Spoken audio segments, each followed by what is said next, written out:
Hi and welcome. In this video, we are going to look at how to enable audit logging in IBM Tivoli Directory Server. Aside from the obvious reason on why you would want to enable audit logs in TDS, you may also want to enable it for troubleshooting purposes. For example, maybe you want to get detailed understanding on what's happening on a server. Maybe you're trying to understand what LDAP operations are being performed by an application. Or maybe you have a performance issue that you're trying to chase down.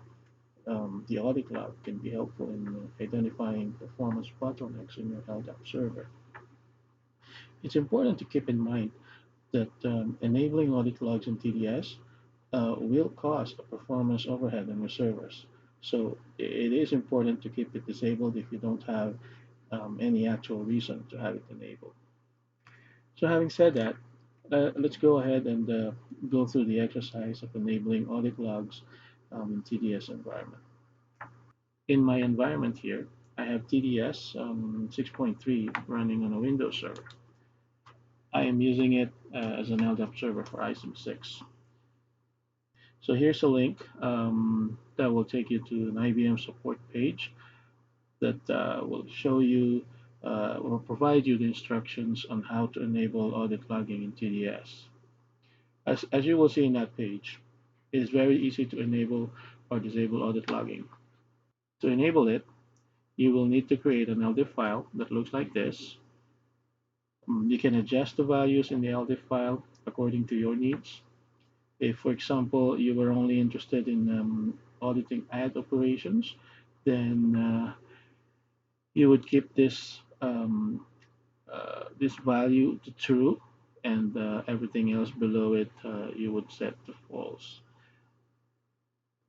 The IBM audit performance parameter is what controls whether performance data would be captured in the audit logs or not. In this case, I would keep this to true because I do want to see that information. The other LDIF file that you will need to create is the one for when you want to disable audit logging. So I have both LDIF files here. This one is for enabling audit log, and this one here is for disabling it when I am done. Now all that is left to do is to load this LD file onto the LDAP server. Now to do that, I will go to a command prompt, and I will call the LDAP modify command.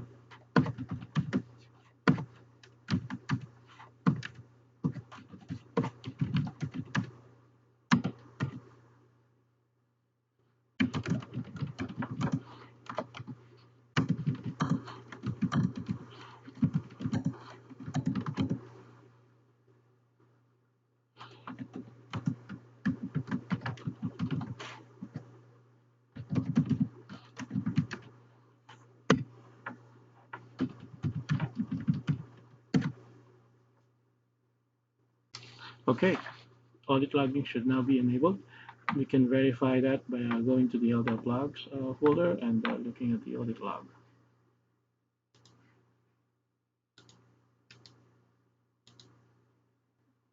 And there, as you can see, we have a log entry that tells us that audit logging is started. And so now, when any event happens on the LDAP server, it will show up in the audit log.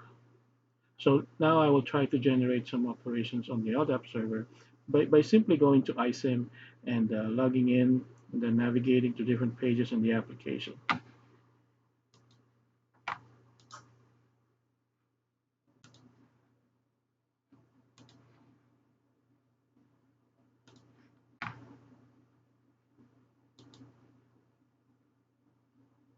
Okay, now let's take a look at the audit log.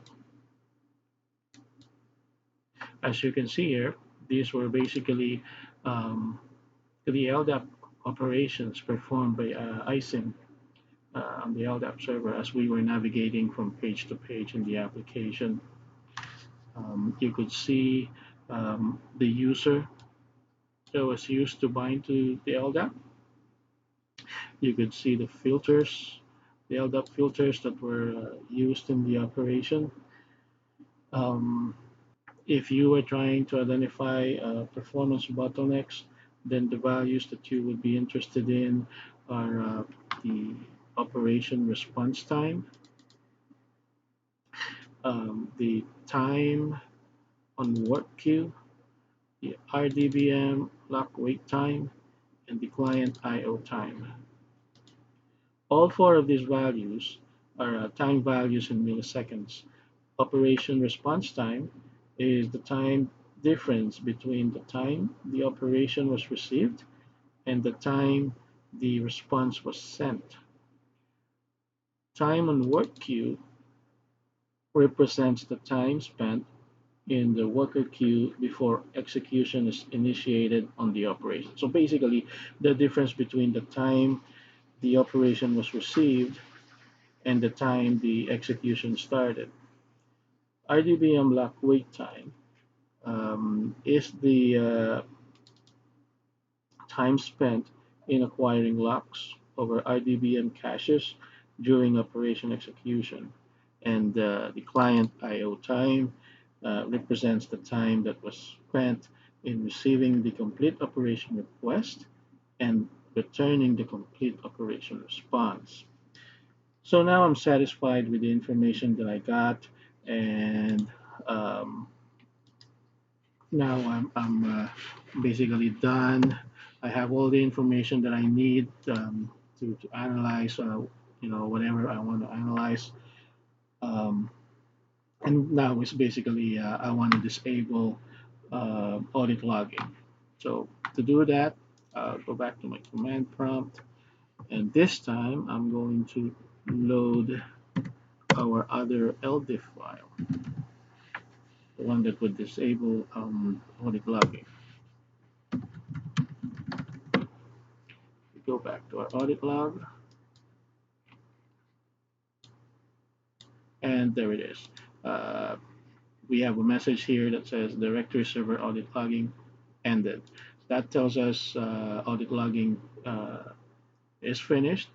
There won't be any more events captured in the audit log until we turn it back on again. This is the end of this video. Thanks for watching.